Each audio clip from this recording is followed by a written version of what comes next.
Morning plus સાથે હું છું કૃષ્ણા. સમાચારોની શરૂઆત કરી તો આજે T20 વિશ્વકપનો બ્લોકબસ્ટર મુકાબલો એટલે કે ફાઇનલ રમાશે. વિન્ડીઝના બાર્બાડોસમાં રમાનારી આ મેગા ફાઇનલમાં ટીમ ઇન્ડિયા અને દક્ષિણ આફ્રિકા વચ્ચે ટક્કર જામવાની છે.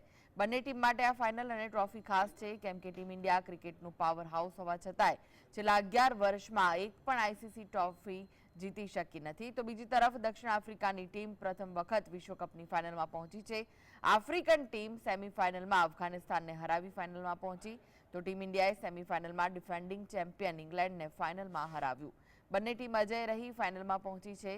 આજે પણ ટીમ ઇન્ડિયાની પ્લેઇંગ 11માં ફેરફારની સંભાવના નહીવત છે, તો આફ્રિકન ટીમ પણ વિનિંગ કોમ્બિનેશનના ફેરફાર કરે તેવી શક્યતા ઓછી છે. T20 વિશ્વકપના ઇતિહાસમાં બંને ટીમ અગાઉ 7 વખત ટકરાઈ ચૂકી છે, જેમાં 4 મુકાબલા ટીમ ઇન્ડિયા જીતી છે અને 2 મુકાબલામાં આફ્રિકન ટીમને જીત મળી છે. આજે બાર્બાડોસમાં વરસાદની પણ સંભાવના છે. જો કે ફાઇનલમાં રિઝર્વ ડે રાખવામાં આવ્યો છે અને રિઝર્વ ડેના દિવસે પણ જો મેચ શક્ય ન બને તો બંને ટીમને સંયુક્ત વિજેતા જાહેર કરવામાં આવશે.